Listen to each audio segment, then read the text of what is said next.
Hola, ¿me Muy oyen? buena. Ahí está. Buenas tardes. ¿Qué tal, Alejandro? Hola a todos, buenos días en Colombia, buenas tardes en Madrid. Un gusto saludarlos nuevamente en esta mañana. Eh, Agradecerles a toda la familia, amigos de Celtur, que los veo conectados otra vez con muy buena asistencia. Les agradezco mucho y creo que es importante mantenernos en contacto siempre y asistir a estas llamadas y a estos videos tan interesantes. Eh, el día de hoy traemos algo distinto. Hemos decidido cambiar un poco la dinámica del circuito para hacer visitas más focalizadas en solo una ciudad, de tal forma que un guía local de la calidad de los que tiene contratado Travax nos explique y nos dé esos tips y esos lugares que muchas veces nosotros no conocemos. Realmente Madrid pues es una ciudad que creemos que todo el mundo, como ha ido y la ha visitado, pues no requiere de mayor interés. Sin embargo, tiene unos lugares y unas detalles que son muy interesantes y que solo conoceríamos a través de un guía especializado. En este caso, nos acompaña María José, que ha recibido a muchos de nuestros pasajeros y a todos les ha ido muy bien. Los dejo entonces con nuestros amigos de Travax. Les mando un saludo muy especial y mantengámonos en contacto. Un abrazo. Muchas gracias, Alejandro. Vamos a iniciar efectivamente una cuestión diferente. Bien, hoy vamos a conocer a Madrid de la mano de María José, pero déjenme que antes dé la bienvenida a don Melchor Baixas, nuestro presidente, quien les va a dirigir unas palabras. Melchor, buenas tardes, buenos días, bienvenido. Adelante. Muy buenas tardes, buenos días, amigos de toda Colombia. Un placer estar nuevamente con vosotros, aunque sea así simplemente con imágenes, con palabras a través de la distancia. Espero que la charla que nos va a dar María José os guste mucho. Seguro que todos vamos a aprender, empezando por mí mismo, porque siempre encontramos en estas charlas que hay cosas que uno no sabía, que hay cosas curiosas que debería saber. Cuanto más nos formemos, cuanto más nos preparemos para atender a nuestros clientes como ellos se merecen, mucho mejor. Vamos a aprovechar estos tiempos en que no podemos dedicarnos a nuestro trabajo de cada día, a formarnos mejor, a prepararnos mejor y a estar en condiciones de entusiasmar a nuestros clientes cuando vengan a vernos después de este periodo. Esta es nuestra misión principal: conocer a fondo, entusiasmar a nuestros clientes, contestar a sus preguntas y convencerles de que viajar es lo mejor. Un abrazo muy grande para todos y vamos a aprender. Adelante. Gracias, Melchor. Vamos a iniciar efectivamente una cuestión diferente. Entonces, yo quiero empezar con 11 tips de por qué vender Travax antes de que María José nos ayude con el tema de la visita virtual de Madrid. Bien, aquí los tienen. Lo primero es la confirmación inmediata y la garantía de salidas. Confirmación inmediata porque está todo nuestro sistema online de la mano de Celtur en Colombia, que hoy es nuestro anfitrión. Bien, y hacer un anuncio, ya que estamos hablando de esto. En este momento ya está toda la programación cargada en nuestro sistema, lista para la venta del año 21-22, así como el nuevo folleto virtual que se encuentra en nuestra web. Bien, y por tanto también en la web de Celtur. También tenemos todos los traslados de llegada y de salida incluidos, transporte en buses de menos de 5 años con Wi-Fi incluido, 2 categorías hoteleras dentro de nuestras rutas, todos con desayuno buffet, noches adicionales que podemos poner delante o detrás, o podemos quitar noches y sectorizar nuestro producto, todas las tasas hoteleras incluidas, guías acompañantes, guías locales, como vamos a ver ahora con María José, un seguro de viaje con cobertura de 30.000 euros Schengen incluido, lo cual es una cuestión que nos distingue, no lo tiene nadie más en este momento. Bien, una mochila de viaje regalamos a todos los que hagan el viaje en Europa, y lo que llamamos Europack, que es uno de nuestros valores agregados más importantes. Para eso tenemos en el día de hoy a Ángel López, que es nuestro comercial de nuestro departamento comercial y un experto en las bondades de este paquete de excursiones adicionales y alimentos que se llama Europack. Bien, Ángel, ¿qué tal? Buenas tardes, buenos días. Hola, buenos días. Gracias por pasar, Félix. Buenos días, Colombia. Un abrazo fuerte a Celtur. Comentaros, bueno, yo creo que el Europack a día de hoy lo conocéis, con lo cual voy a ser breve. Es un valor agregado que tenemos en todos los circuitos por Europa.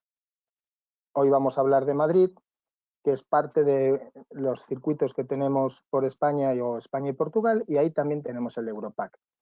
El Europack incluye, por poco más, cenas, almuerzos, visitas, excursiones y espectáculos que complementan nuestro circuito. El Europack, la recomendación es que se lo ofrezcan al cliente ahí, en su agencia. ¿Por qué?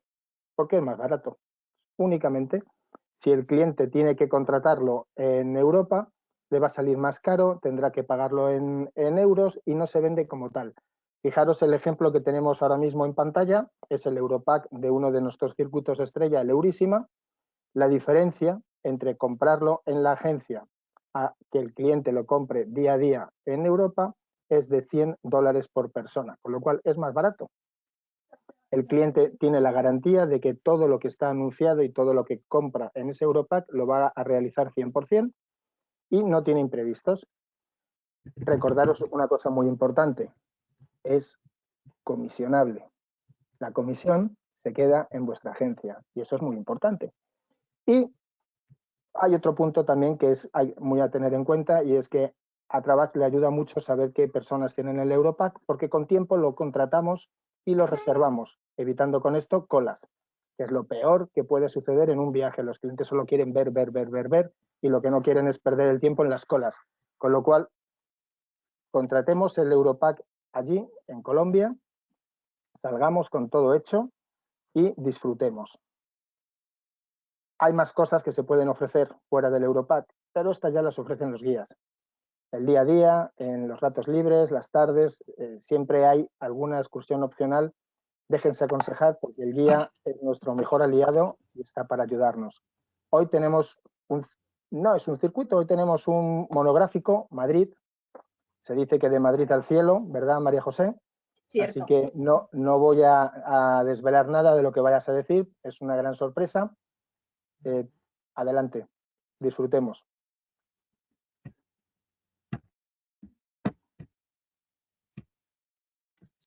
Bueno, buenos días Colombia, buenas tardes a Melchor, Félix y Ángel. Alejandro, encantada.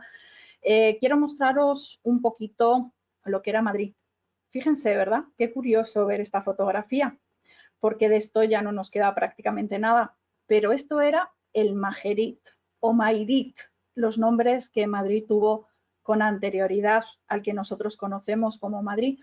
Fíjense simplemente, pues aquí, este edificio que nosotros vemos en grande, el antiguo Alcázar o la muralla de Madrid.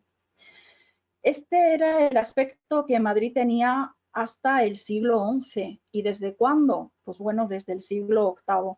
A finales del siglo VIII, cuando los árabes entraron en la península, a inicios 711, 712, cuando empezaron a subir hacia el norte.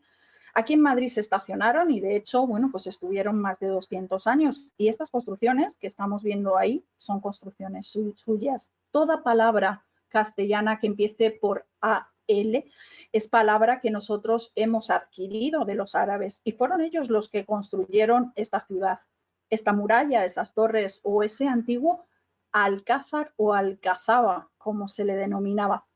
Ese es lo que ahora llamamos Palacio Real, no con esta, por supuesto, no con esta vista, ha cambiado mucho y lo vamos a ver, pero tengan en cuenta que ese palacio que se hizo por los árabes, que se hizo allá por el siglo VIII, nos ha durado hasta el siglo XVIII. Ese era el aspecto que tenía. este antiguo alcazaba o palacio real, que veremos luego posteriormente todo lo que es el cambio que sufrió la ciudad cuando se decide tirar las murallas. Pero antes de tirar las murallas, a Madrid le cuestionó bastante, sobre todo al rey Alfonso VI. El rey Alfonso VI venía del norte y quería conquistar esta ciudad de Majerit. Vamos a llamarlo ciudad de momento, aunque luego os explicaré por qué digo de momento, ¿no? Y no realmente lo denomino con el nombre que actualmente y que siempre ha tenido Madrid. El rey Alfonso VI viene hacia lo que es este pequeño montículo, porque Madrid simplemente era eso. De hecho, en la historia nos dicen que apenas había 200 hogares, es decir, se contaban por fuegos de casas. Y construye esa, digamos, idea de poder conquistar la ciudad de Majerit. ¿Pero por qué va a conquistar la ciudad de Majerit si nunca hemos sido importantes? Bueno, pues porque el rey Alfonso quería conquistar la taifa de Toledo. Para él era muy importante, pero no quería dejar este bastión a sus espaldas, porque así los árabes podían, pues digamos, luchar en contra de él por delante y por detrás. Así que en el año 1083, siglo XI, decide conquistar la ciudad de Majerit. Y le costó mucho. No entró en batalla y de hecho Madrid pues no se conquistó por una batalla. El rey vino a esas murallas que están viendo y ahí se apostó con su ejército. Fue incapaz después de 8 meses de poder cruzar esas puertas que estamos viendo. Esas puertas que daban entrada hacia el antiguo alcázar, una vez conquistado ya era suyo, pero eran tan fuertes los muros que no les dejó prácticamente poder acceder a ellos. Después de 8 meses, el rey Alfonso salió de su tienda de campaña y se puso a pasear por esa muralla que ustedes están viendo. Una noche se encontró con un niño de apenas 7 u 8 años, no mucho más, en el cual el niño, curioso, como todos los niños, pues le preguntó a ese señor que veía también vestido que qué es lo que él hacía. ¿Qué es lo que hace usted aquí todas las noches que no entra dentro de esta ciudad? Y el rey le dice, ¿cómo entrar? No soy capaz de poder acceder a lo que es el interior de esta ciudad. Y el niño le dice, ¿cómo que no? Si yo entro todas las noches, robo lo que puedo y doy de comer a mi familia. El rey extrañado le dice, ¿pero cómo es posible? Muéstrame por dónde. Y bueno, precisamente esta torre que vemos al fondo del todo, muy cerquita de las torres redondas, por ahí en la parte más alta había una pequeña brecha por donde el niño, escalando como un gato, se metió dentro de la ciudad. Eso le dio al rey una idea.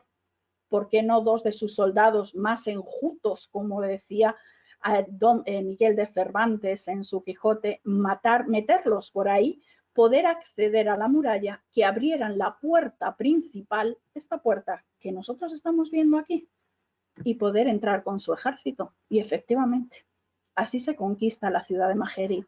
No se conquista por batalla, sino se conquista por un niño. Y el rey Alfonso, para dar gracias a ese niño que le mostró por dónde entrar, decidió llamar a los habitantes de Madrid gatos. Por eso, ¿sabéis por qué nos llaman actualmente gatos?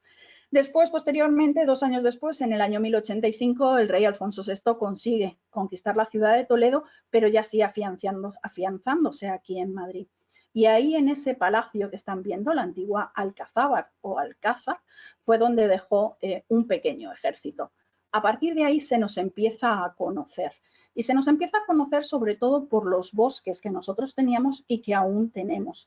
Esos bosques que eran para ellos bosques de caza. Pero vamos a pasar ya a lo que es el Madrid moderno. Fíjense qué cambio. Aquí tenemos lo que es el Palacio Real, esa antigua Alcazaba que ustedes estaban viendo. Este es nuestro Palacio Real. Aquí vemos al fondo del todo todos esos bosques, la casa de campo, como nosotros lo llamamos, porque realmente el rey se hizo ahí una casa de campo. Ahí era donde venía a cazar.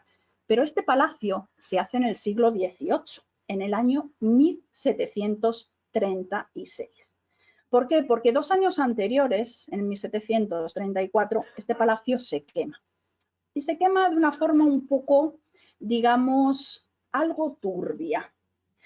Hasta ese año, 1734, nosotros teníamos esa alcazaba. Y precisamente a inicios de ese siglo XVIII, nosotros tuvimos diferentes reinados. Empezamos con los Trastámara, la reina Isabel la Católica, que todos conocemos, y su marido. Posteriormente pasamos a los Austrias, que es el barrio que nosotros vamos a ver, donde está integrado este palacio. Y nosotros la dinastía la tuvimos, pues es muy sencilla, se lo voy a decir. Empieza con un Carlos y termina con otro Carlos. Es decir, Carlos I y Carlos II, y entre medias 3 Felipes, Felipe II, III y IV. Ya ven qué sencillo, aunque en la escuela nos cuesta bastante poder aprenderlo. Bueno, pues ¿qué pasó? Pues que Carlos II muere sin descendencia, y ahí tenemos una pequeña revuelta otra vez en España, y finalmente nos viene ¿quién? Los Borbones de parte de Francia, Felipe V.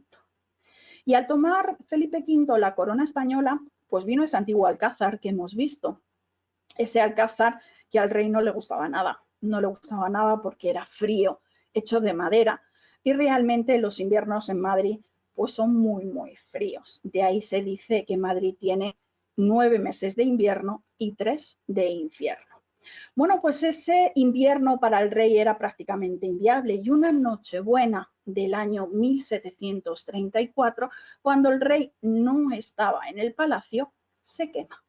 Nadie sabe muy bien por qué, pero todo lo que eran sus asistentes, camareros, doncellas, tuvieron que tirar por las antiguas ventanas, pues muchos de los cuadros que ahora nosotros podemos ver en el Museo del Prado, como por ejemplo las meninas. No se olviden cuando vayan al museo, si se fijan bien, la menina tiene la mejilla quemada. Precisamente fue por ese fuego. Bueno, pues ya no hay palacio, no hay alcázar, el rey tiene que hacerse un nuevo palacio, y fíjense ustedes qué casa se hace. Esta casita que nosotros vemos ahí, que realmente, bueno, pues empieza a realizarlo Jubara, ¿no? Hasta que finalmente, bueno, pues no lleva a buen puerto comenzar esas obras, y le toca a Sacchetti, Sabatini y Ventura Rodríguez. Fueron realmente los constructores de ese palacio. Fíjense, una curiosidad. Ese palacio que ustedes están viendo ahí es el palacio real más grande de Occidente. 2 veces Buckingham Palace, 4 veces Versalles. El más grande, 199.000 metros cuadrados de palacio, 3.478 habitaciones. Luego veremos algunas de ellas por dentro. Realmente es un palacio que merece la pena, aunque sea solo un poquito, verlo por fuera. Fíjense que aquí tenemos pues una gran avenida justo enfrente de lo que es el Palacio Real. ¿Por qué tenemos esa avenida? Bueno, pues porque el rey Felipe V venía de Versalles y venía también de París, y ahí tenía, por supuesto, una gran ciudad, cosa que Madrid no era. Y decide construir un gran, como ven, bulevar en el centro, que serían los Campos Elíseos madrileños. Lo que pasa es que él fallece antes de terminar estas obras y realmente nunca se llega a realizar. Este Palacio Real, que nosotros estamos viendo con diferentes perspectivas, 6 alturas que tiene en su totalidad. Fíjense, por aquí tenemos enfrente de ese palacio lo que es también ahora actualmente el Teatro Real o Teatro de la Ópera. Ahí vemos algunos interiores. Y lo que realmente quiero que se fijen es en esta fotografía, arriba a la derecha. Vemos el Palacio Real al fondo y vemos una escultura a caballo. Aquí la vemos más cerquita. Este es Felipe IV. Y Felipe IV vio que la escultura de su padre, Felipe III, que luego veremos en la Plaza Mayor, estaba con una pata levantada, y él dijo, pues si mi padre tiene una pata, yo las 2. Y efectivamente mandó construir este caballo, mandó esculpir este caballo aquí en Madrid. Pero en España nadie sabía hacerlo. Los bocetos los hizo Velázquez, pero realmente tuvieron que llevarlo a Italia. Y allí fue Galileo Galilei quien, a través de esa ley de fuerzas, consiguió que el caballo se mantuviera a 2 patas. Le costó bastante, no creáis, fue bastante complicado y difícil el poder realizar, ya que este caballo, cuando lo levantaban, se sentaba prácticamente de culo. Con lo cual tuvo que hacer a modo, digamos, un poco como decir, bueno, voy a soportar el peso del caballo. ¿Y con qué lo hizo? Con la cola. Fíjense, arriba a la izquierda, como esa cola apoya prácticamente todo el peso del caballo. Así, problema solventado. Y quiero que os fijéis abajo a la izquierda. Aquí tenemos otra de las entradas al Palacio Real, donde se ven muy bien esas 6 plantas que tiene actualmente el palacio. Y arriba del todo, si se fijan, vemos como unos pequeños, muy pequeños floreros que están decorando la parte interior. Ahí la podemos ver. Realmente esos floreros no iban ahí. ¿Y qué es lo que ahí va? Pues fíjense, abajo a la izquierda, figuras de todos los reyes, desde los reyes godos hasta el rey Felipe V. Esas esculturas tenían que ir arriba del palacio. ¿Pero qué es lo que pasó? ¿Por qué no están? Bueno, pues lo que pasó fue que la reina madre, así llamada Isabel de Farnesio, la madre de Carlos III, una noche soñó que una de estas esculturas se le caía encima y la mataba. Con lo cual, cuando se despertó, fue enseguida a la habitación del vidente, que siempre estaba muy cerca de ella, y le contó este hecho. Y lo que el vidente le dijo es: no solamente vas a morir tú, sino va a caer toda la monarquía española. Claro, ante este hecho, la reina fue a hablar con su hijo, Carlos III, y le explicó lo que el vidente le había dicho. ¿Y qué es lo que hizo Carlos III? Pues bajar las esculturas, tenerlas en el suelo, y así no tenía ese problema de que ninguna se le cayera encima y con ello conllevara la caída de la monarquía española. Aquí tenemos otras 2 vistas. Esto sigue siendo el Palacio Real. Fíjense que es como realmente una U lo que nosotros tenemos. Aquí tenemos unas arcadas en la parte baja. Esta en el centro que tenemos toda esta explanada es donde se hace esos cambios de guardia que pueden ver a la derecha, y realmente este palacio, siendo el más grande de todo Occidente y el segundo del mundo, no hay que olvidarlo, pues solamente se hizo una cuarta parte de lo que se tenía pensado por hacer. Por supuesto, se puede entrar y visitar. Fíjense, no hay que ir a Versalles. Aquí en Madrid tenemos esa sala de los espejos. Tenemos el gabinete de porcelana o el trono. Aquí vemos algunas de esas pues salas que tiene nuestro Palacio Real. Residencia oficial de los Reyes de España. ¿Qué quiere decir residencia oficial? Donde van a trabajar. Aquí no viven, ellos viven en la Zarzuela afuera. Pero como este palacio hay 3 más, porque en total se hicieron 4 palacios. Primavera, verano, otoño e invierno. Para estos palacios los reyes se iban cambiando dependiendo de la temporada. Otros palacios que veremos también, pues un poquito más adelante en otras presentaciones, porque no están todos aquí en lo que llamamos Comunidad de Madrid. Quiero que se fijen ahora, porque nada más salir de ese Palacio Real, lo que primero que nos encontramos es la fachada de la Catedral de la Almudena. Almudaina, muralla. Se hace realmente donde estaba esa muralla que yo les mostré anteriormente. Y se llama así porque la Virgen de la Almudena se encontró dentro de esa muralla. Por eso se puso el nombre de Almudaina. Y de ahí nos viene que muchas de las mujeres madrileñas se llamen almudenas, igual que la patrona de Madrid. Y fíjense que, por supuesto, vemos cómo tiene diferente tonalidad. No es que esté de día y de noche o con sol o sin sol, es que se tardó en hacer 110 años y por eso el cambio de la piedra. Aquí tenemos una de las puertas. Esta puerta que nos cuenta el día de la inauguración, año 1993. Es muy moderna, siglo XX, nuestra catedral. Eso sí, como digo, fue en 1883 cuando la mujer de Alfonso XII, María de las Mercedes, donó ese espacio para la construcción de la catedral. Y es lo que vemos aquí el día de la inauguración. Fíjense aquí en esta puerta a la izquierda, justo en el ángulo de la izquierda, podemos ver a los reyes, don Juan Carlos y doña Sofía. Aquí lo podemos ver. Y en el año 93, ¿quién teníamos de papa? Al Papa Juan Pablo. Aquí lo vemos, el Papa Juan Pablo. O se puede distinguir también muy bien la madre del rey. Mire, María de las Mercedes en la silla de ruedas. Estas puertas de bronce realizadas que son una verdadera joya y que solamente conoces, pues si te acercas mucho a esa catedral o incluso si accedes, aunque a veces se nos pasa por desapercibido. Aquí tenemos esa imagen de la Virgen de la Almudena y vemos aquí esta pequeño orificio donde realmente se encontró la Virgen de la Almudena. El rey Alfonso VI sabía que la Virgen estaba escondida en la muralla, pero no sabía dónde. Así que cuando conquistó la ciudad de Madrid, decidió hacer una procesión alrededor de la muralla y justo cuando llegó a esta zona donde encontramos la catedral, el muro se desploma y aparece la imagen de la Virgen. Tenemos muchas historias acerca realmente de esta aparición.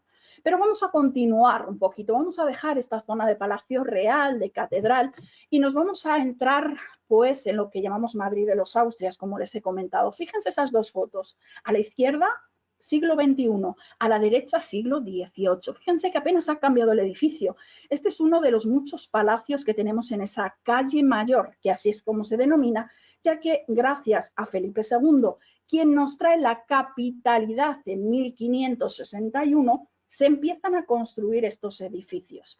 Edificios que han variado muy poquito. Este edificio que nosotros estamos viendo aquí es el Palacio de los Duques de Uceda. Anteriormente, el que vivió aquí fue el Duque de Lerma, que fue el valido del rey Felipe III, el hijo de Felipe II, el que convenció al rey para cambiar la capitalidad de 1601 a 1606 y llevársela ¿a dónde? A Valladolid. ¿Y por qué? Pues porque este señor, el duque de Lerma, tenía todas las propiedades allí, en Valladolid, y ninguna en Madrid. Con lo cual lo que hizo fue, ya que el rey se va de la corte se va con el rey. Todos los cortesanos vendieron sus palacios y este señor, el duque de Lerma, compró todos los palacios de la calle Mayor y alquiló los que tenía en Valladolid. ¿Qué pasó? Que a los 5 años, cuando había comprado absolutamente todo en Madrid, convenció al rey para que volviera de nuevo a traer la corte a Madrid. Y efectivamente, Felipe III trajo de nuevo la corte a Madrid. Y esto le sirvió para pegar el primer pelotazo inmobiliario de la historia, para que vean que lo que tenemos ahora, pues ya pasaba en el siglo XVII. Aquí tenemos otros palacios, fíjense, a la izquierda podíamos estar perfectamente en Venecia, Palacio Veneciano, ¿verdad? O florentino, ¿por qué no?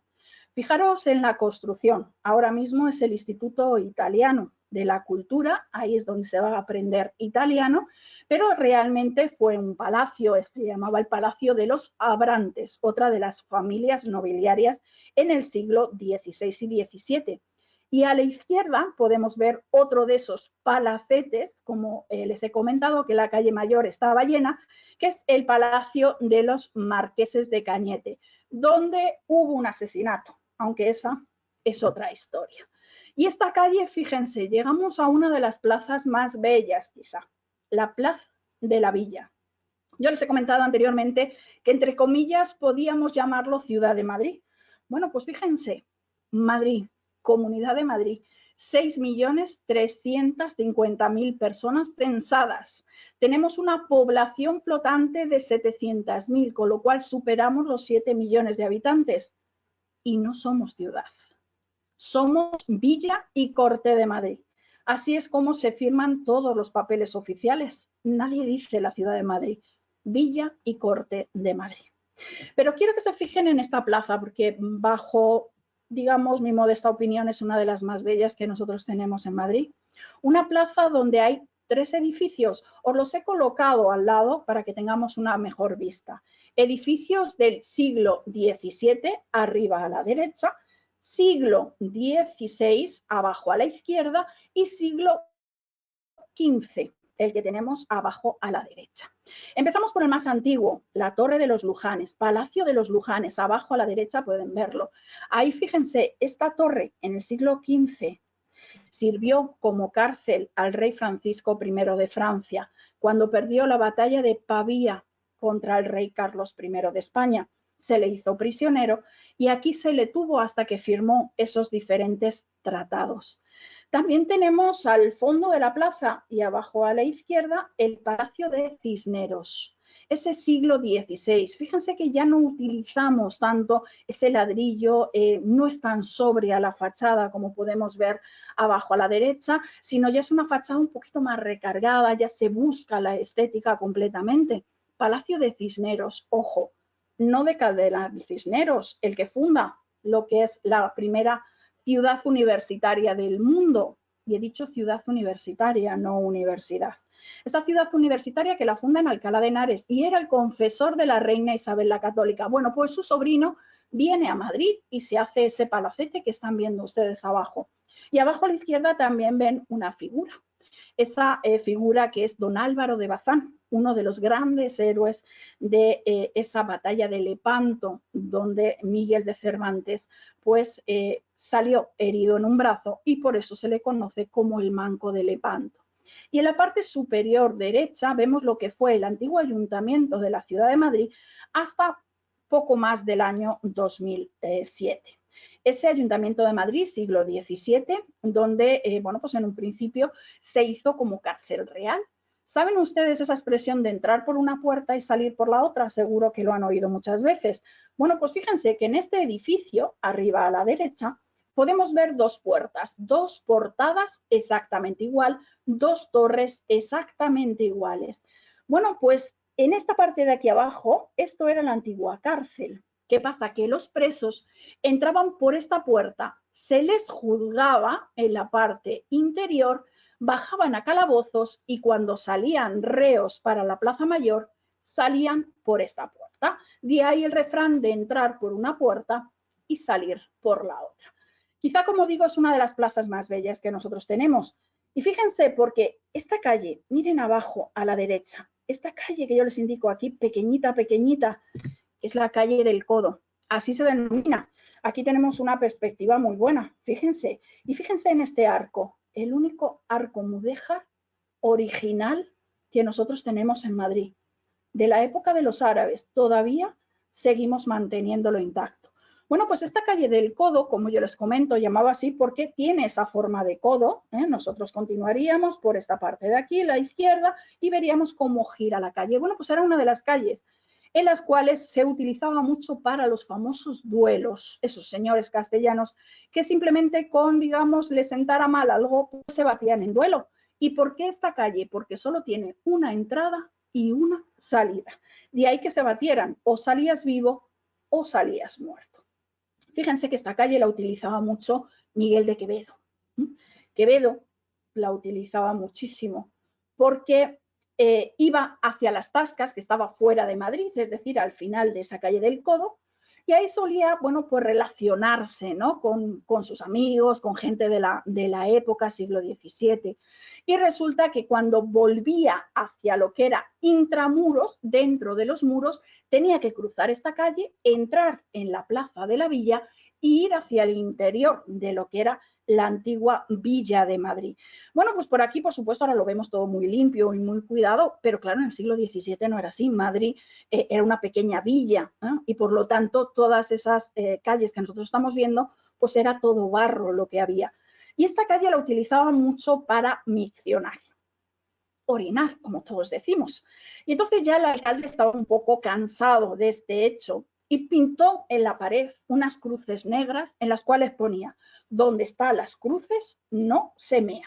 Y una noche Quevedo venía ya bebido como era costumbre, y de aquí todos sabemos, porque de hecho en Madrid de Quevedo podíamos hablar largo y tendido, luego hablaremos un poquito más de él. Fíjense, una noche tenía una pintura roja en su bolsillo y cuando venía de la zona de las Tascas, por debajo de esa escritura escribió en color rojo: donde se mea no se ponen cruces. Es decir, llevaba la contraria y lo hacía de un modo pues un poquito, digamos, más literariamente que cualquier otra persona. ¿Y por qué he elegido esta calle? Porque al final de esta calle nosotros tenemos el famoso mercado de San Miguel. Un mercado llamado así de San Miguel porque ocupa la plaza que tuvimos de la antigua iglesia y convento de San Miguel. En la desamortización de Mendizábal, 1836, las órdenes religiosas son expulsadas del país y se les expropia absolutamente todas sus propiedades. Y muestra de ello es esta plaza, que ha quedado solamente con el nombre San Miguel. Y aquí se decide hacer a inicios del siglo XX un mercado municipal. Ahora, este que nosotros estamos viendo es de inicio del siglo XX. ¿Y sabéis quién nos lo hizo? Gustavo Eiffel. Fue él el que nos construyó este mercado. No tenemos que ir a París para ver esa Torre Eiffel o a Oporto para ver alguno de los puentes que hizo también Eiffel, sino aquí en Madrid también nos dejó algo de su arquitectura. Ahí tenemos esa característica que era la construcción en hierro forjado. Ahí lo vemos por fuera y por dentro. Un mercado de San Miguel que, bueno, pues aquí es un mercado de delicatessen. ¿Qué es esto de mercado de delicatessen? Bueno, pues esto del mercado de delicatessen es que tenemos de lo bueno lo mejor. Miren, cuando entramos aquí en el interior, que podemos utilizarlo para tomar unas tapas o unos pinchos que nosotros llamamos estas porciones de pan en el cual dentro o encima de él, pues nos ponen, por ejemplo, jamón de jabugo, jamón ibérico, pata negra, como solemos llamarlo, ¿no? De lo bueno, lo mejor. Tenemos de los mariscos más frescos que nos vienen a Galicia y me dirán ustedes, bueno, pero es que están muy lejos del mar. Bueno, pues que sepan que en Madrid se paga y por lo tanto se tiene de lo bueno lo mejor. Y por eso tenemos muy, muy buen marisco, porque lo pagamos muy caro y nos lo traen a este puesto. Aquí, si nosotros quisiéramos, por ejemplo, comer ostras y champán, tenemos un puesto dedicado a la ostra y el champán. Si nosotros queremos, por ejemplo, tomar, pues, ¿qué le iba a decir? A un arroz mediterráneo, pues tenemos un kiosco que prepara solamente arroces mediterráneos. Tenemos también quesos de Castilla, de Asturias, del País Vasco, todo, como digo, de lo bueno, de lo mejor. Delicatessen. Aquí es donde venimos a tomarnos esas tapas con un buen vino, de los muchos que nosotros tenemos en España. Tenemos muchas denominaciones de origen, tanto en tinto, blanco o rosado. Cualquiera de ellos van a poder probarlos.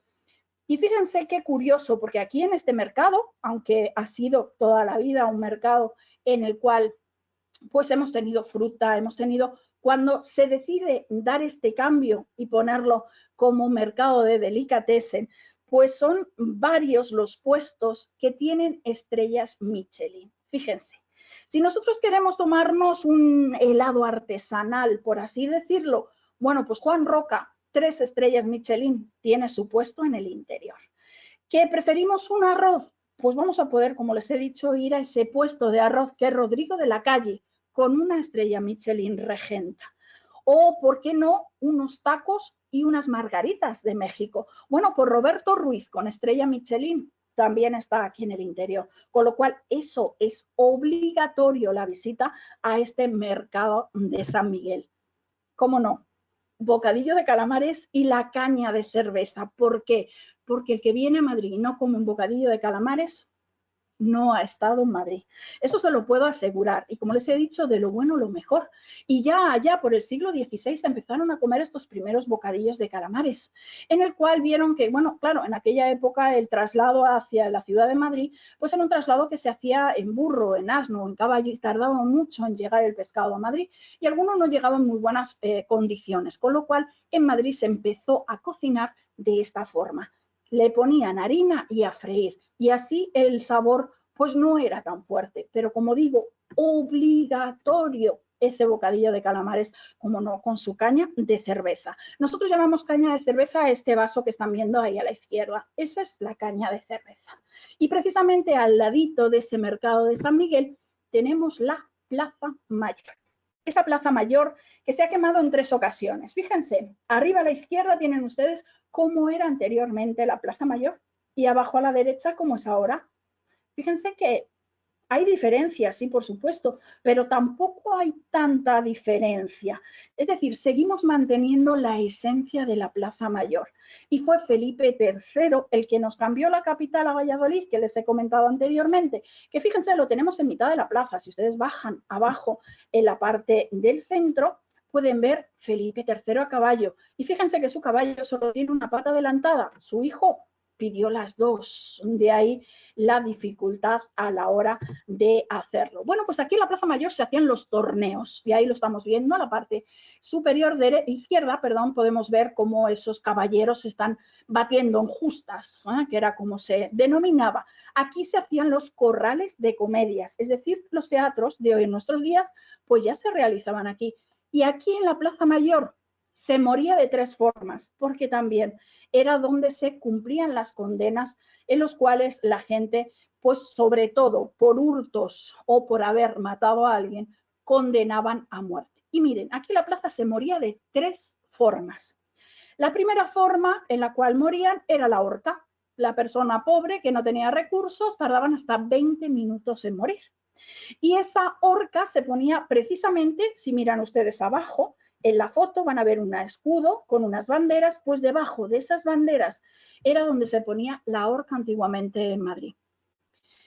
Otra de las formas, la guillotina. todos lo comentamos, todos sabemos lo que es como era morir a guillotina, te seccionaban directamente la cabeza, no sufrías. ¿Y cómo morían a guillotina? Los nobles eran los que morían a guillotina. Y la guillotina estaba justo enfrente de la horca, es decir, del otro lado de la plaza que nosotros no estamos viendo. Y la tercera forma, ¿cuál era? Garrote vil. Así era como morían los que habían tenido, sobre todo, digamos, varios delitos seguidos de sangre. Ese garrote vil, que te sentaban en una silla y te seccionaban la médula por la parte de atrás, por el cuello, apretando con un punzón que se te metía en el cuello. Vemos que todo esto ahora, por supuesto, bueno, pues para nosotros es un poco, digamos, fuerte, ¿no? A la hora de poderlo decir, incluso imaginarlo. Bueno, pues que sepan que en el Madrid del siglo XVI y XVII, todos los madrileños, gatos, estaban obligados a ir a la Plaza Mayor y estaban obligados a ver, ¿no? Es cómo mataban, ¿no? Realmente a esas personas. Y estaban obligados porque si no iban, el siguiente podía ser tú. Con lo cual había hasta colas para entrar dentro de esta Plaza Mayor. Como digo, se quemó en 3 ocasiones. La última restauración la tenemos en la parte baja a nuestra mano derecha. Y por aquí vamos, es por donde he elegido salir. Fíjense, uno de los arcos, miren ahí a la izquierda, abajo uno de los arcos, al fondo vemos lo que eran esas banderas, la Plaza Mayor, y esta es la calle de la Sal, así se denomina. Calle de la Sal, aquí tenemos unos mosaicos en el cual nos dice cómo se vendía esa sal. La sal, importantísimo para todos, desde la época de los romanos. La palabra salario nos viene de sal a diario, con lo que se pagaba a los romanos, los soldados romanos. Si no tenías sal, no podías mantener los alimentos. Por lo tanto, ahí tenemos la venta de la sal, porque todos los gremios se colocan alrededor de la Plaza Mayor. Y fíjense, del siglo XIX, 1808, tenemos esta antigua relojería que nosotros vemos aquí a nuestra mano derecha, y en la parte alta un carillón. Ahí vemos a una persona mayor arreglando uno de esos relojes. Como digo, siglo XIX. Y cuando terminamos esta calle de la Sal, nos encontramos con la Posada del Peine.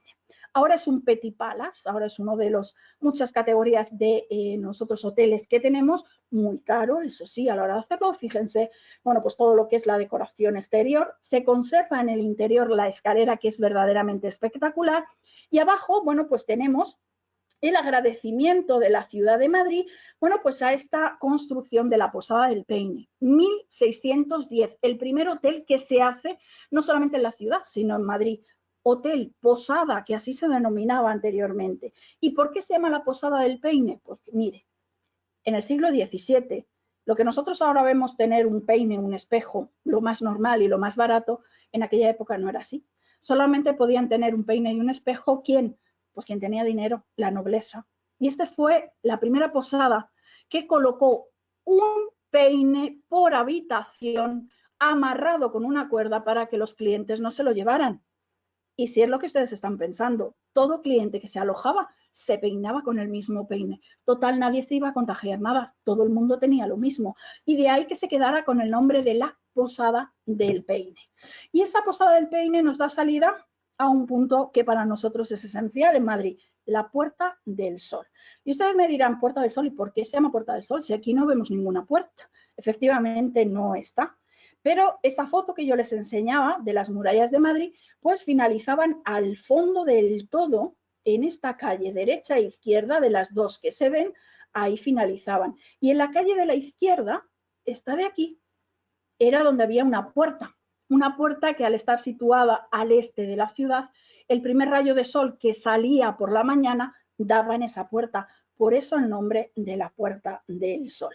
Aquí tenemos un eje principal. Fíjense, aquí tenemos este famoso reloj que para nosotros los españoles es esencial porque nos marca el cambio de año, las campanadas, donde comemos las uvas.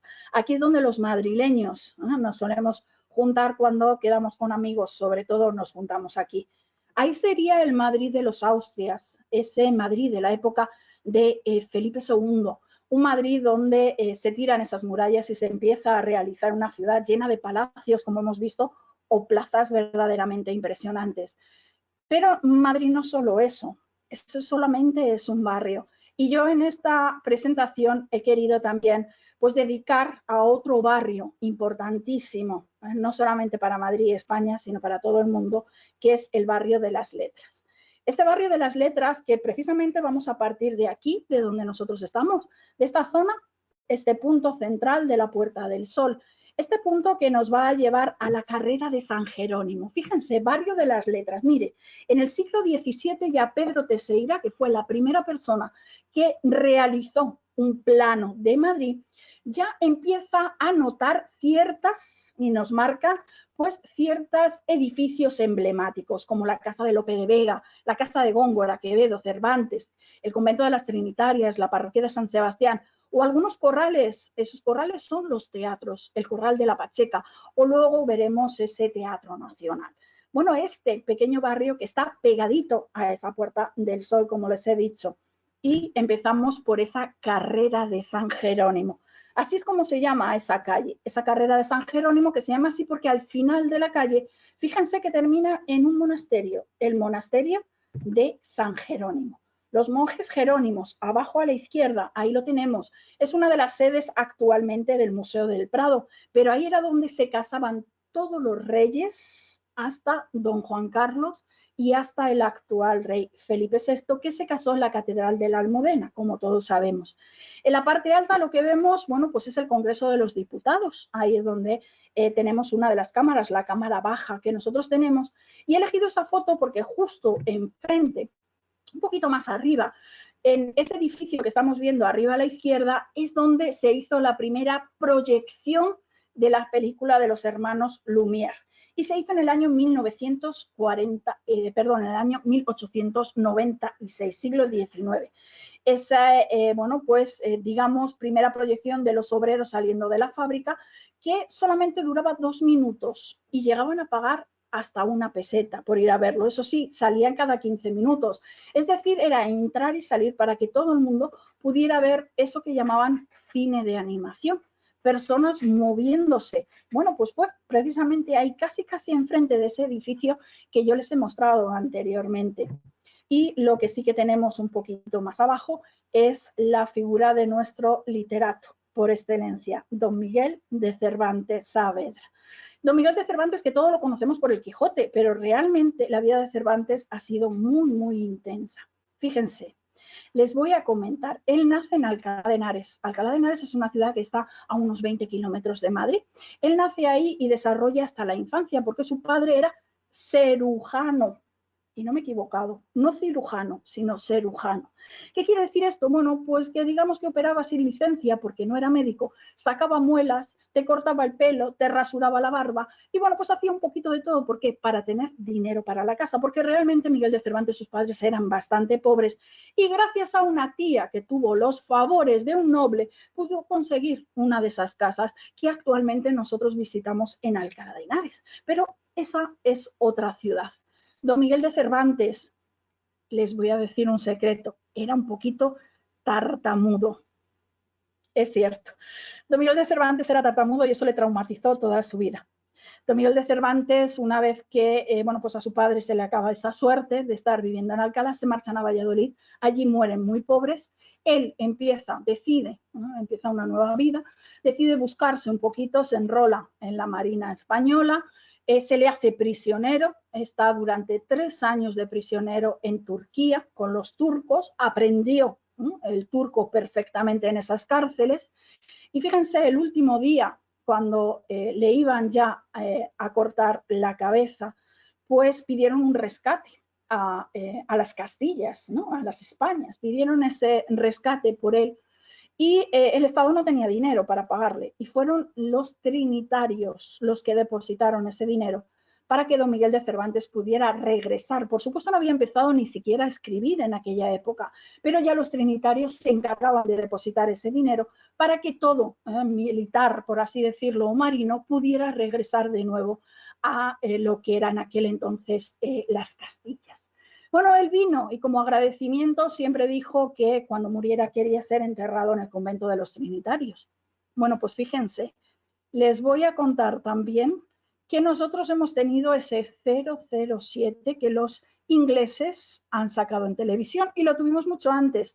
Ahí lo tienen, don Miguel de Cervantes, al servicio de su majestad Felipe II, con licencia para matar. El rey le pidió, como sabía hablar turco perfectamente, que volviera de nuevo y que fuera espía a disposición de la corona española. Y efectivamente, así fue. Él hizo de espía hasta que llegó un momento que ya tenía, bueno, pues tenía cierta reputación, tenía también dinero y decidió quedarse aquí, en la capital. Decidió quedarse en Madrid y empezar a viajar. Y de ahí que escribiera ese famoso libro, Don Quijote de la Mancha. ¿Recuerdan ustedes? En ese lugar de la Mancha, cuyo nombre no quiero acordarme.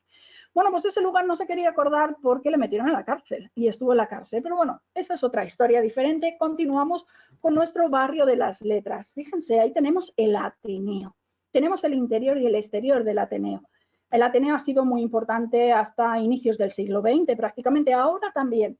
Este Ateneo donde, bueno, pues algunos de sus integrantes, incluso 7, han llegado a ser presidentes de España y estuvieron aquí, también eran socios del Ateneo, donde hay una sala sin Dios, así es como se denomina. ¿Y por qué? Porque en esa sala, en el siglo XIX, votaron si realmente existía Dios, sí o no, y salió que no, por un voto, con lo cual se empezó a llamar la sala de sin Dios. Y ahí vemos la calle Miguel de Cervantes, 1547, fecha de su nacimiento, en Alcalá de Henares, 1616, fecha de su fallecimiento en la ciudad de Madrid. Y ahí vemos esa casa donde Miguel de Cervantes vivió y murió. Y fíjense que a poquitos metros tenemos lo que es esta casa donde vivió Lope de Vega. Lope de Vega, que también fue uno de los grandes literatos, junto con Góngora, Quevedo, Bécquer. Son grandes las figuras que llegaron a escribir aquí, en este barrio de las letras. Esta casa que todavía la tenemos y se puede visitar, fíjense que está tal cual Lope de Vega utilizaba la casa. Afortunadamente se pudo restaurar esta casa y la tenemos intacta. Los mismos libros que Lope de Vega leía o escribía, podemos verlos nosotros también. Calle de Quevedo, como les he dicho, de Quevedo podíamos hablar largo y tendido. Quevedo era un pieza, como decimos aquí en España, en esa época, siglo XVI-XVII, en el cual todo lo decía con mucha ironía, como les he dicho anteriormente. Miren, una anécdota. Cuando Quevedo estaba en una de esas tabernas con algunos amigos, la reina era un poco coja. Y los amigos le dijeron, ¿a que no te atreves a llamar a la reina coja? Y él dijo, ¿cómo que no? Y efectivamente al día siguiente se fueron hacia el Parque del Retiro, donde la reina solía pasear. Y Quevedo arrancó un clavel y arrancó una rosa. Y se fue a la reina y le dijo, entre el clavel y la rosa, su majestad escoja. Para que vean que se lo dijo en su cara, aunque como digo, lo decía muy literariamente. Y abajo a la izquierda tenemos la casa, esa casa donde Francisco de Quevedo la compró, y la compró solamente con un fin, porque ahí vivía Góngora y era su eterno enemigo. Aunque realmente esta rivalidad empezó en la ciudad de Valladolid, ahí se llevaba muy mal. Góngora era mucho mayor que Quevedo, le sacaba 40 años, pero Quevedo, cuando se enteró de que Góngora vivía en esta casa, decidió comprarla y decidió tenerlo como inquilino. El primer mes que dejó de pagar, lo echó a la calle y se tuvo que ir a su tierra natal, a Córdoba, y allí falleció. Y se presentó al mismo Quevedo en la casa y dijo, voy a desgongorizar esta casa. Como digo, era muy irónico, sobre todo. Si nosotros giramos en esta calle, nos encontramos con el convento de las Trinitarias Descalzas, donde descansa don Miguel de Cervantes. Como les he dicho, su misión por él mismo pidió que se fuera enterrado en el convento de los Trinitarios para dar gracias por haber pagado ese rescate que pidieron por él. Pues se puede pasar a ver. Realmente tenemos esa lápida que nos pone aquí fue enterrado. Enterrado fue y sabemos dónde. Lo que pasa es que el cuerpo no se encontró. Debido a los diferentes arreglos que estuvieron, obras que se estuvieron haciendo dentro del convento, pues estos huesos se llegaron a perder. Pero según los libros está y efectivamente se sabe perfectamente el lugar donde fue enterrado don Miguel de Cervantes. Y así subimos por la calle de las Huertas, denominado así porque antiguamente las huertas de Madrid estaban ahí. Fíjense, una calle recta, recta, recta, que nos viene de esa calle Quevedo hacia la plaza de Santa Ana. Aquí tenemos escritos en el suelo, ese que ustedes ven ahí en el central. Tenemos, por ejemplo, pues esa historia de José Zorrilla, ¿no? don Juan Tenorio. Ahí tenemos escrito, ¿no?, ese pasaje que él dice: ah, no es cierto, ángel de amor, que en esta apartada orilla más pura la luna brilla y se respira mejor. O tenemos abajo a la izquierda a Gustavo Adolfo Bécquer, ¿no?, volverán las antiguas golondrinas. Bueno, pues todos esos pasajes los tenemos aquí. Pero la calle Huertas no solamente es bella de día, sino también de noche. Una de las zonas de copas obligatoriamente para salir. Fíjense abajo, tenemos uno de esos pubs, Toulouse-Lautrec. Y ahí vemos cómo, bueno, pues vestían antiguamente. Fíjense abajo a la derecha, ¿no?, esas capas, esos sombreros con los cuales se vestía sobre todo en el siglo XVI y XVII. Y esa plaza de Santa Ana donde nosotros tenemos el Teatro Nacional, tenemos, por supuesto, esas esculturas, como no, a Federico García Lorca, Calderón de la Barca, esos grandes escritores que se alojaron y vivieron en alguna etapa de su vida aquí en Madrid. Aquí también tenemos la iglesia que nosotros estamos viendo, esa iglesia de San Sebastián, así es como se denomina. Y ahí fue donde estuvo enterrado Lope de Vega y Carpio, 1635, el año en el cual fallece. En la parte que nosotros vemos abajo, donde tenemos esta señal de prohibido, aquí es donde estaba el antiguo cementerio, en esa zona. Ahí era donde se enterraban antiguamente. Esos cementerios que a lo largo de la historia tuvieron que salir de la ciudad, más que nada por problemas de que pudieran transmitir enfermedades. Pero tenemos esa zona donde estuvo enterrado, donde fue enterrado don Lope de Vega y Carpio. Y fíjense, justo al ladito de esa iglesia entramos en otra plaza, la Plaza del Ángel. Se llama así porque había un enorme ángel en esta plaza, de ahí su nombre. Esta plaza donde podemos encontrarnos el Café Central, esos cafés en estilo Art Deco que todavía tenemos en Madrid. Tenemos muchos, Café Gijón, por ejemplo, el Barbieri, como no, tenemos hasta esa ópera del Barbieri. O abajo esos pubs, España Cañí. Aquí también podemos tapear y tapear muy bien. ¿Por qué? Pues porque se va llegando prácticamente la hora de comer. Aquí tenemos también esa calle de Álvarez Gato, esta calle donde tenemos esos famosos espejos en el cual Luces de Bohemia Valle Inclán nos lo deja reflejado. Fíjense que se siguen utilizando esas antiguas tascas en la época de Valle Inclán, igual que nosotros actualmente podemos entrar a tomarnos esos chatos, esos vinos o, como no, esas cañas de cerveza. La hora de comer, como les he comentado, tanto en un circuito como en otro, hagamos Madrid de los Austrias o hagamos el literario, habrá que llenar el estómago. Aunque hayamos probado las tapas del mercado de San Miguel o de la calle Huertas, la Plaza Santa Ana, o habiendo tomado ese bocadillo de calamares, ¿cómo nos vamos a ir de Madrid sin un buen cocido? Pues fíjense, restaurante Sobrino de Botín. ¿Por qué he elegido este? Porque es el más antiguo que existe en el mundo.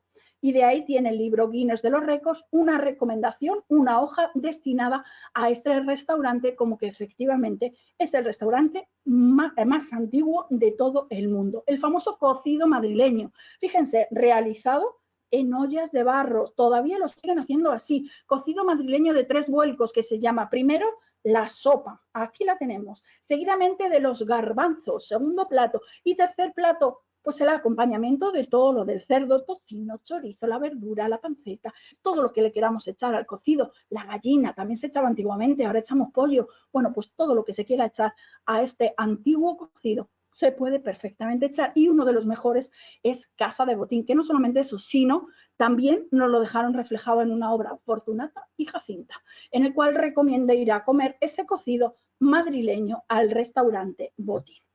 Y luego ya volvemos, una vez que ya hemos comido, estamos llenos, hay que seguir caminando para bajar un poquito, volvemos a esa plaza, lo que es la Puerta del Sol, kilómetro cero, que nosotros estamos viendo arriba a la izquierda, el oso y el madroño abajo a la izquierda, el símbolo de Madrid, el oso simboliza la fauna, el madroño simboliza la flora que existía en Madrid, porque en Madrid éramos cazadero real, como os he dicho, flora y fauna, y el reloj de las campanadas, como les he dicho. ¿Y por qué volvemos aquí? En el Madrid de los Austrias habíamos terminado en esta zona, en el Madrid literario terminamos en esta zona, y nada mejor para irnos de compras. Llega la tarde y llega la hora de gastar.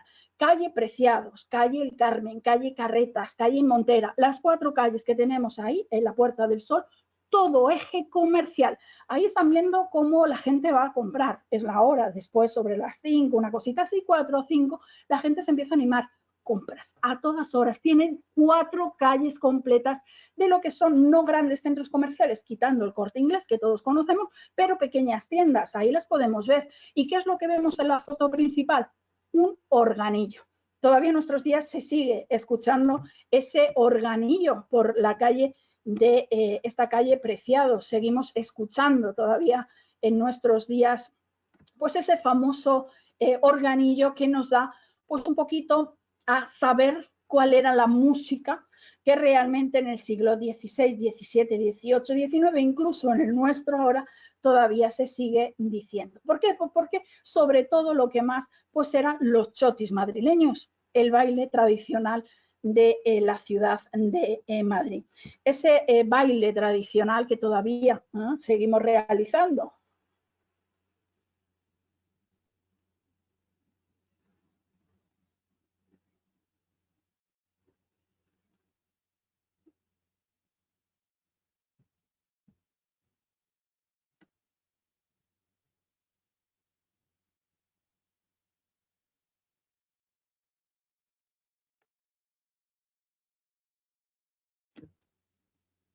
José, yo creo que la conexión no está muy bien con el vídeo, pero no te preocupes, que lo que vamos a hacer es, lo vamos a colgar en YouTube para que lo puedan ver la gente.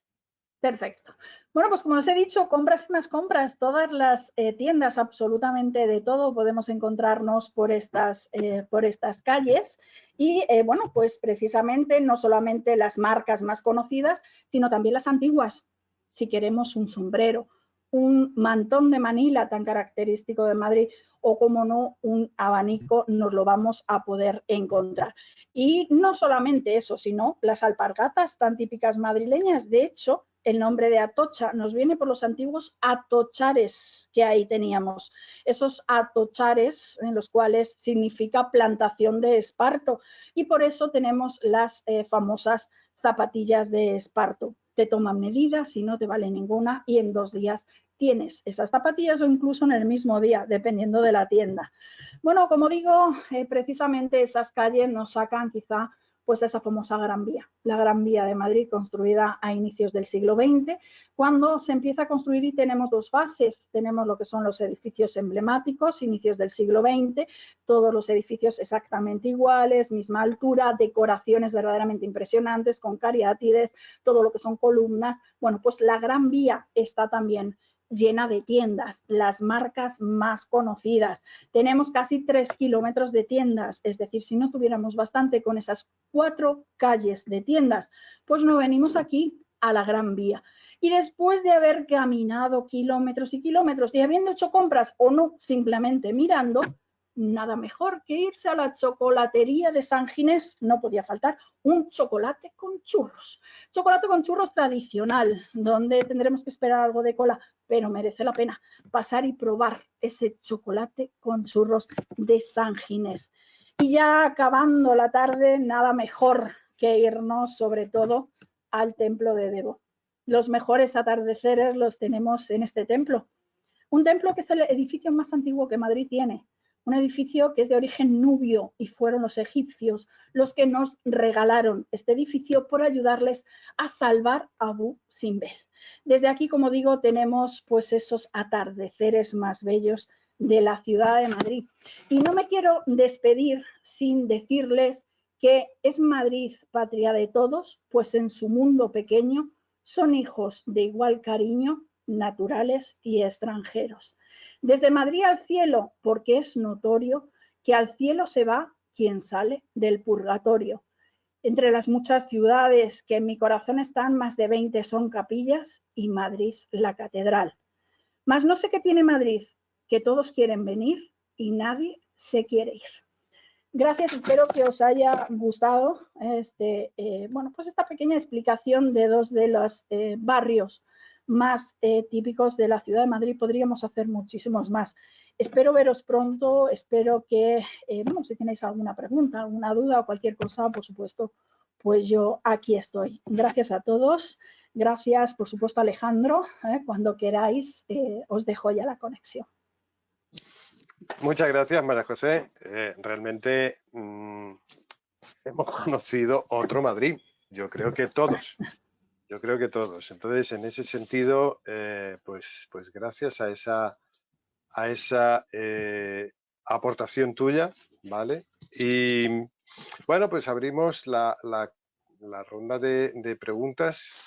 Quienes tengan preguntas, con mucho gusto. A ver, tenemos aquí el nombre de los sitios para ver los atardeceres. Nos dice María, es el templo de Devot, está muy cerca de la Plaza de España, en la parte de atrás. Es un rincón efectivamente muy poco conocido. Todo el mundo se queda en la Plaza de España viendo el Quijote Sancho Panza y no pasa de ahí, ¿no? Y este lugar es maravilloso. Yolanda, realmente impresionante, cuántas cosas he aprendido. Tú y todos, Yolanda, la verdad. María Bernarda nos dice, espera que se me ha ido, María Bernarda nos dice, era lo del templo de Devot, vale. Juliana, espectacular y belleza de Madrid, gracias por esta charla. Muchas gracias, un espectáculo, gracias, nos dice Dolores. John Jairo, excelente, maravillosa presentación, muchas gracias. Les recuerdo que toda esta presentación va a quedar subida, grabada en nuestro canal de YouTube, ¿bien?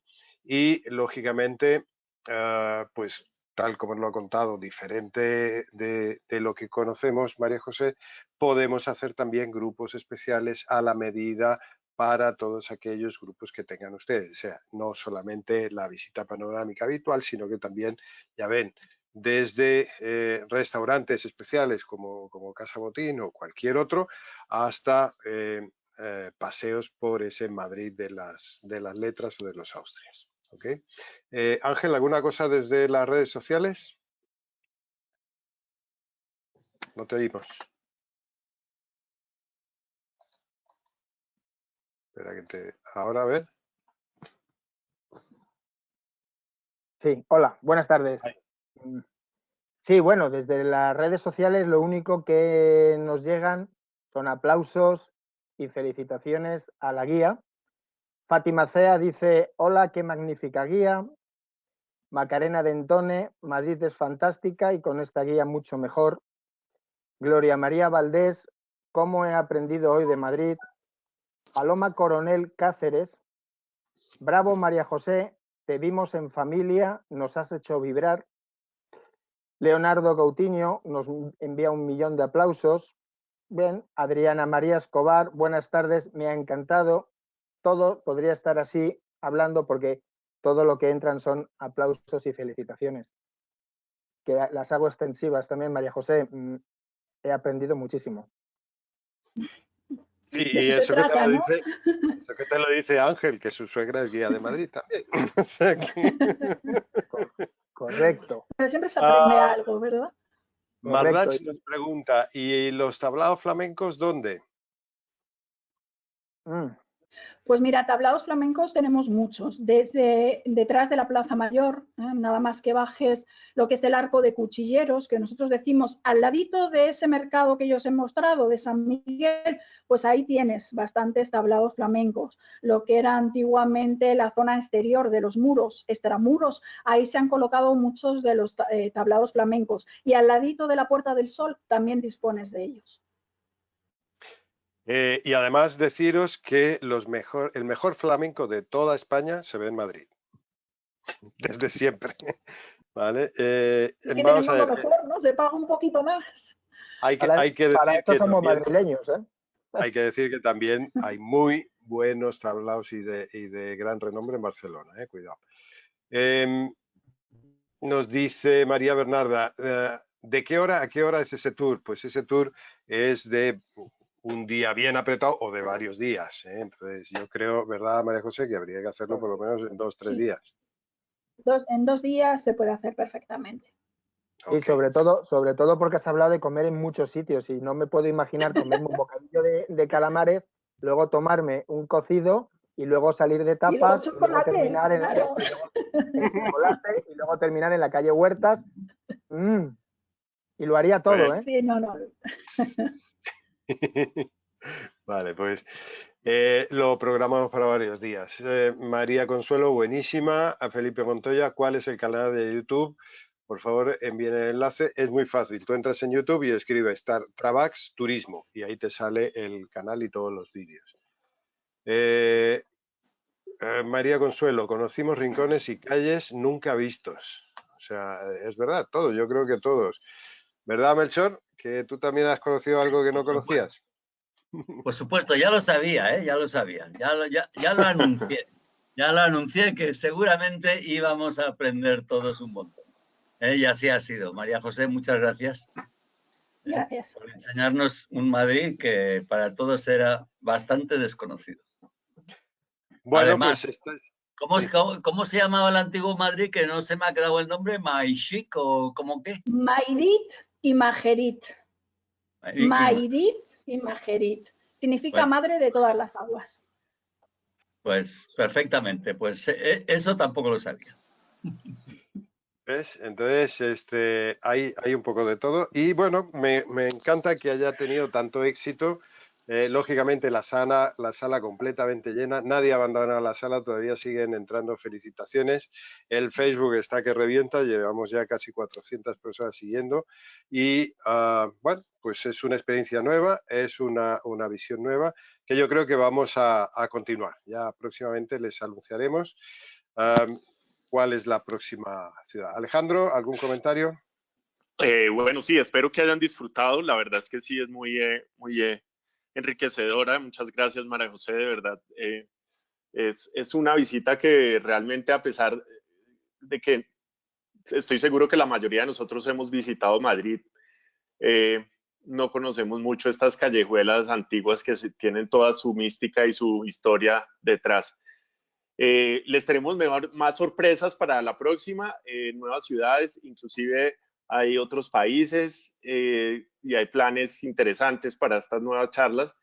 Por lo tanto, les agradezco mucho seguir conectados y estar pendientes. Los estaré atendiendo. Si tienen cualquier requerimiento adicional, con muchísimo gusto estoy atento a mi email, a mi celular, etcétera. Y les mando un abrazo hasta la próxima semana. Y recuerden que siempre los jueves a las 11 horas de Colombia es el tour. ¿Okay? Un abrazo a todos. Gracias, María José, otra vez. Gracias, Melchor, Gracias. Ángel, Alejandro, Vicente, que está por ahí también. Un abrazo a todos. Quédense en casa. Ya pronto estaremos paseando por Madrid y esos rincones, sobre todo la calle del Codo, que se me ha quedado bien grabada. Un abrazo a todos. Chao. Yo me he quedado con el bocadillo de calamares. Chao.